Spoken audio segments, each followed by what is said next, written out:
Welcome to Ragunan Zoo, a 147-hectare park and home for 2,000 specimens that are covered by more than 50,000 trees, creating a cool and comfortable environment. The lands are designed and built, with some still under development, leading to a modern zoo that serves as an identity of the city of Jakarta. Visiting Ragunan Zoo means entering a miniature tropical forest, which contains a wealth of biological diversity, has a high value of conservation, and aims to preserve it for the future.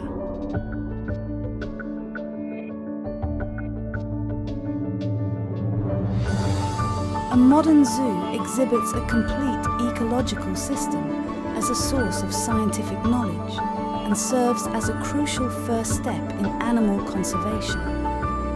In short, the zoo is our Noah's Ark in the face of the destruction of nature. When there are no more forests on Earth, there will still be at least a sample of amazing creatures in this zoo, whether they are still alive or exist as embryos, cells, and DNA. The zoo's role as a sanctuary for endangered species and a hub for scientific research and education makes it an invaluable asset for the city of Jakarta and the broader conservation efforts in Indonesia. As the country grapples with the challenges of rapid development and environmental degradation, Ragunan Zoo stands as a beacon, preserving the natural wonders of the region and inspiring future generations to protect the delicate balance of our planet. Certainly, let me provide more details about Ragunan Zoo and its significance. Ragunan Zoo is one of the largest zoos in Southeast Asia, spanning an impressive 147 hectares of land. This expansive area allows the zoo to host a diverse collection of over 2,000 individual animals, representing more than 300 different species. The zoo's impressive biodiversity is further enhanced by the presence of over 50,000 trees, creating a lush, tropical forest-like environment for the animals.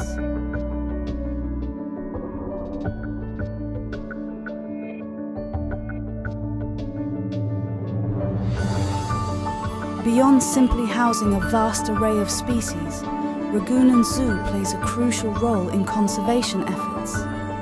Many of the animals found within the zoo's boundaries are endangered or threatened in the wild, and the zoo provides a safe haven for their protection and breeding. Through its breeding and reintroduction programs, Ragunan Zoo has been instrumental in helping to preserve the populations of several critically endangered Indonesian species, such as the Javan rhinoceros and the Sumatran tiger.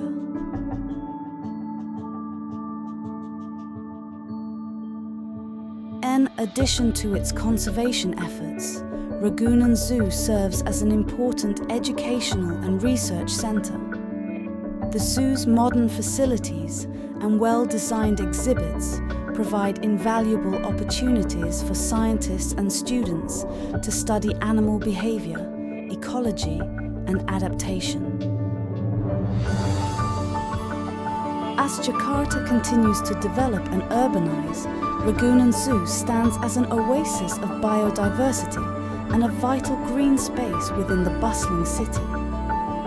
The zoo's role as a sanctuary, research hub, and educational center makes it an indispensable asset not only for the people of Jakarta, but for the entire nation of Indonesia, as it helps to preserve the country's rich natural heritage for generations to come.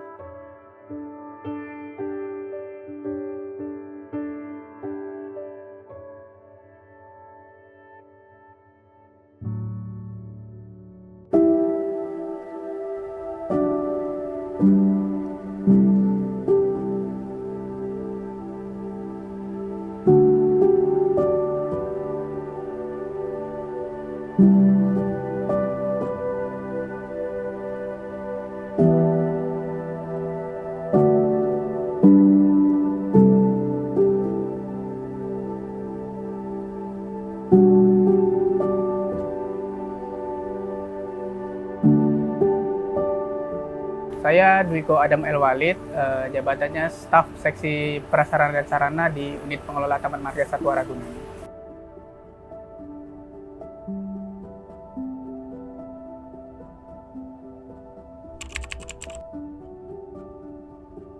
Jadi fasilitas ini sendiri kan namanya adalah waste to energy. Nah, untuk bahan materialnya sendiri kita yang diolah itu adalah bahan organik tadi yang disebutkan. Bahan organik sendiri yang kita gunakan itu yang pertama itu adalah feses dari satwa yang dihasilkan dari Taman Marga Satwa Ragunan.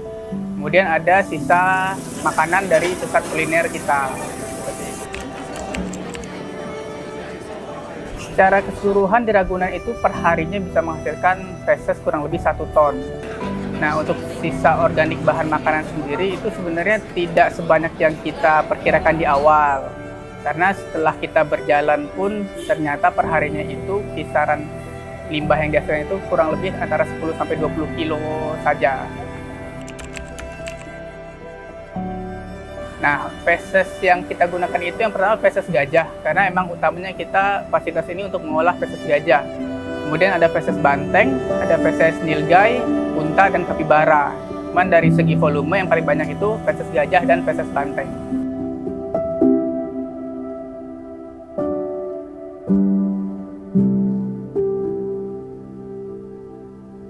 Nah, untuk jerapah sendiri kita tidak menggunakan fesesnya, karena prinsipnya itu feses yang digunakan itulah feses dari hewan ruminansia. Ruminansia itu istilah ininya hewan bermamah biak seperti sapi, kerbau, banteng, gajah juga termasuk. Jadi dia makanan itu dicerna, kemudian dikunyah kembali, kemudian dicerna kembali.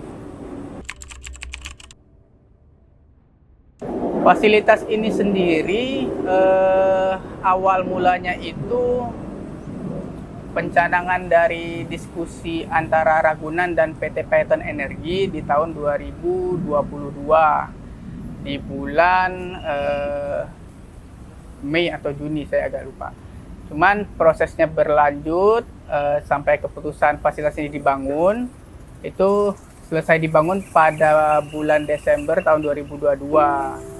Hingga dilakukan peresmian pada bulan September tahun 2023. Kalau untuk fesesnya sendiri, khususnya untuk feses yang satwa yang besar, itu memang kita kumpulkan dan kita dumping di area yang memang sudah ditentukan. Sedangkan untuk feses dari satwa yang kecil itu biasanya disebarkan di area kandang enrichment-nya masing-masing sampai dia menjadi humus di lokasi kandang itu. Kalau untuk sisa limbah kuliner pusat restoran kita itu hanya dibuang ke TPS kita. Jadi sebenarnya PT Phaeton sendiri itu awal mulanya dia bekerja sama dengan Pemprov DKI pada tahun 2018. Dia masuknya itu dari Biro Kerjasama Daerah, cuman awalnya bukan ke Ragunan, cuman ke Dinas Perindustrian. Di situ dia memberikan 50 unit kendaraan motor listrik, di mana Ragunan kebagian 20 unit, 10 unit di Dinas Perindustrian dan 20 unit lagi di Monas. Nah, kemudian di tahun 2020 CSR dari PT Phaeton itu dalam bentuk kerjasamanya berlanjut di Taman Marga Satwa Ragunan dengan memberikan 6 unit golf car. Sampai akhirnya pada 2022 tercapailah CSR pembangunan fasilitas waste to energy ini. Dan kemudian yang terbaru di tahun 2023 kemarin, PT Phaeton melakukan CSR lagi dengan pemberian 2 unit golf car lagi di Taman Marga Satwa.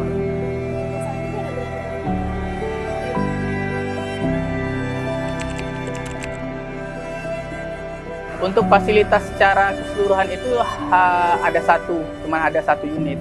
Cuman di dalam fasilitas ini kita memiliki 8 tabung biodigester, di mana di tabung itulah terjadi proses pembentukan biogasnya.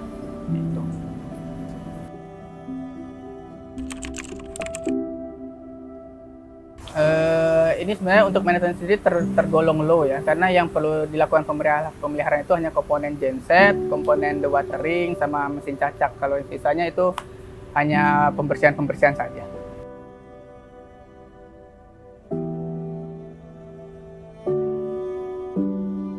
Tentunya yang namanya program yang baru diaplikasikan itu tentu akan menemui kesulitan khususnya di penyesuaian pembentukan SOP ya, karena pelaksanaan sendiri kan itu melibatkan beberapa seksi di kita, di mana seksi prasarana itu kan menyediakan fasilitas pengolahannya, sedangkan materialnya itu disediakan oleh seksi KP3. Nah, itu yang kita lakukan koordinasi ke seksi KP3 untuk melakukan pemilahan atau disediakanlah bahan material fesesnya yang biasa ditebar dan didamping ke area yang sudah ditentukan. Cuman kita arahkan untuk dimasukkan ke kontainer untuk diarahkan langsung ke fasilitas waste to energy ini. Nah, yang pertama proses yang dilakukan itu adalah pencacakan, di mana bahan itu dicacak terlebih dahulu menggunakan alat mesin cacak. Hasil pencacakan tadi ditampung ke bak treatment yang ada di bawah. Di dalam bak treatment itu didiamkan 3-4 hari, kemudian dilakukan penyedotan menggunakan alat dewatering. Dari alat dewatering itulah yang memisahkan antara material padat dan material cairnya. Material cair itu masuk ke bak inlet yang berwarna merah sebelum diarahkan ke tangki biodigester tadi. Nah, di Taman Marga Satwa Ragunan sendiri memiliki 8 unit tangki biodigester, di mana per unitnya itu kapasitasnya 10 meter kubik. Proses dari awal sampai akhir ke bak outlet, ketika awal mula fasilitas ini berjalan membutuhkan waktu 21 hari sampai biogas itu dihasilkan.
Sebenarnya untuk konversi dari volume gas dan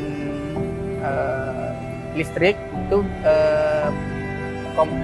proporsi perbandingan itu kurang lebih 1 meter kubik menghasilkan 2,93 kWh.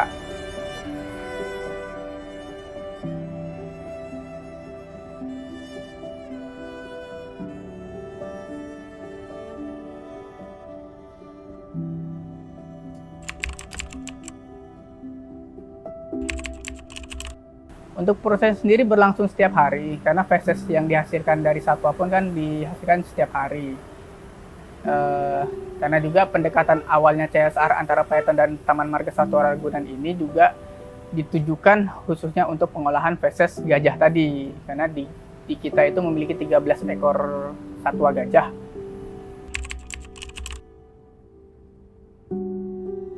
Untuk pemanfaatan listrik sendiri, jadi fasilitas ini secara pembangunan konstruksinya tidak ada saluran listrik yang dihubungkan ke listrik PLN. Jadi fasilitas ini berjalan menggunakan energi yang dihasilkan dari fasilitas ini sendiri. Nah, selain itu, kedepannya listrik yang dihasilkan itu akan dihubungkan ke pusat studi yang ada di gedung di sebelah, seperti itu. Harapannya sih untuk pengembangan skala fasilitas ini tentunya kita berharap bersama-sama ini akan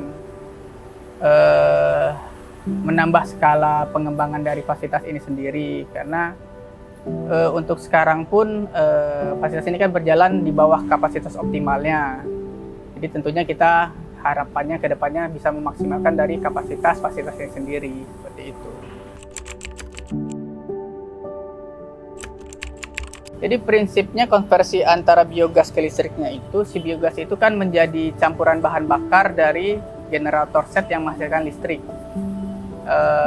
Sehingga dihasilkanlah ketika generator set ini dinyalakan 30 menit, penggunaan biogasnya itu kurang lebih yang pernah kita hitung adalah 1 meter kubik, 1 kubik. Jadi perbandingannya 30 menit genset hidup sama dengan 1 kubik biogas yang dipergunakan. Sebenarnya kalau dilihat dari struktur penaungnya sudah kelihatan. Jadi kenapa atap dari fasilitas ini dibikin transparan? Karena betul memang untuk aktivasi bakteri yang ada di dalam biodigester itu membutuhkan suhu yang optimal. Hingga semakin panas suhu di sekitar area fasilitas ini, maka semakin optimal juga aktivasi dari bakteri itu untuk menghasilkan biogas. Dan ketika cuaca sedang mendung, nah itu si bakterinya istilahnya sedang dorman, jadi tidak terlalu beraktif, tidak terlalu banyak melakukan aktivasi dalam menghasilkan biogas.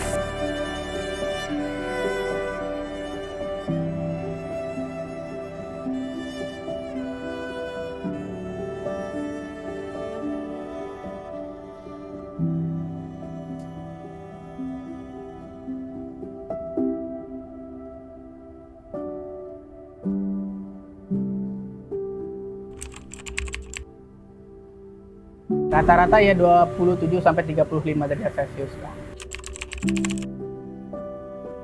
Untuk 21 hari itu adalah waktu yang dibutuhkan ketika awal proses ini berjalan. Sedangkan ketika sudah optimal berjalan, tentu proses kan berjalan tiap hari ya. Nah, ketika cuaca mendung, otomatis proses tetap berjalan seperti biasa. Cuman volume dari gasnya yang biasanya akan lebih sedikit daripada ketika hari panas. Untuk feses yang tidak menjadi bahan dari fasilitas ini, itu hanya tersisa dari feses satwa kecil, yang paling banyak rusa. Nah, untuk feses rusa sendiri dia karakternya lebih mudah terurai, jadi dia disebarkan di area kandang dan itu akan lebih cepat menjadi humus. Untuk yang rata-rata tadi kan 1 ton per hari yang dihasilkan, sedangkan yang kita olah itu maksimal campuran itu 800 kilo, sedangkan untuk fesesnya itu 500 kilo, berarti kurang lebih yang tidak terolah di sini kurang lebih ya 500 kilo juga. Ukuran airnya sendiri itu yang penting tidak mengandung kaporit, dalam artian berarti tidak menggunakan air pump. Untuk di kita sendiri kita menggunakan air tanah. Karena kaporit itu bisa mematikan aktivitas bakteri yang akan beraktivitas di bak treatment, proses hidrolisis di bak treatmentnya itu. Untuk hitungan detailnya kita belum pernah melakukan, cuman kapasitas research di kita itu untuk mencukupi satu ragunan itu kurang lebih 300 sampai 500 ribu pop ya. Sedangkan di fasilitas ini sendiri bisa dilihat dengan kapasitas gensetnya aja itu hanya sekitar 10 kVA atau 10.000 volt. Jadi bisa tinggal diproporsikan aja 10.000 banding 500.000 itu berarti 1 banding berapa.